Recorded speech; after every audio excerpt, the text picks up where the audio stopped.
to give hadith between us.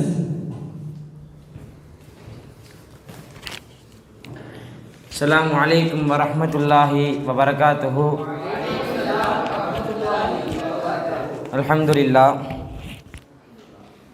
வாராந்திர கொடியேற்ற நிகழ்ச்சியில் இறைவனின் தூதர் ஸல்லல்லாஹு அலைஹி வஸல்லம் அவர்கள் நம்ம கற்றுக் கொடுத்த ஒவ்வொரு பொன்மொழியையும் நாம் பார்த்து வருகிறோம். அதே போல் அந்த வரிசையில் நாம் இன்று பார்க்க இருக்கக்கூடிய விஷயம் அனாதைகளை ஆதரிப்பது. ஒரு அனாதையை ஆதரித்தால் அவனுக்கு என்ன நன்மை எழுதப்படுகிறது? ஆனால் அபி உமாமா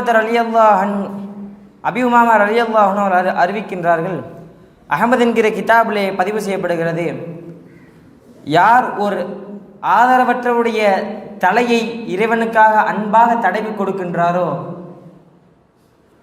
தடவி கொடுத்துட்டு சொல்கிறாங்க, அவருடைய கையில் பட்ட ஒவ்வொரு முடிக்கும் இறைவன் நன்மை எழுதுகின்றான்.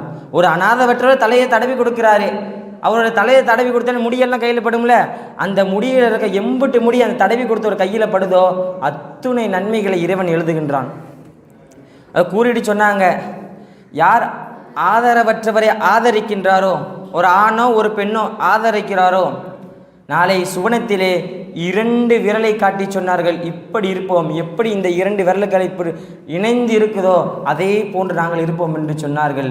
மற்றொரு அறிவிப்பில் வருது, அபூ ஹுரைரா ரலியல்லாஹு அன்ஹு அவர்கள் அறிவிக்கின்றார்கள், அஹ்மத் என்கிற கிதாபிலே பதிவு செய்யப்படுது, ஒரு மனிதர் அல்லாஹ்வின் தூதர் ஸல்லல்லாஹு அலைஹி வஸல்லம் அவர்களிடத்தில் வந்து கேட்கிறார்கள், அல்லாஹ்வின் தூதரே, என்னுடைய உள்ளம் என்பது இறுகிவிட்டது, அதிலிருந்து நான் நீங்குவதற்கு நான் என்ன செய்ய வேண்டும் என்று கேட்டார்கள்.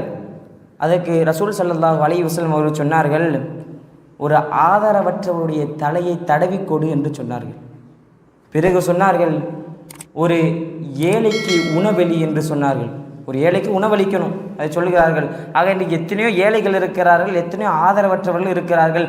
அவர்களை ஆதரவற்றவர்களை அரவணைத்து நாம் அந்த நன்மையை பெற்றுக்கொள்வோம் என்று உங்களிடத்தில் நான் ஆதரவு வைத்தவனாக விடைபெறுகிறேன். அஸ்ஸலாமு அலைக்கும் வரஹ்மத்துல்லாஹி வபரகாத்துஹு.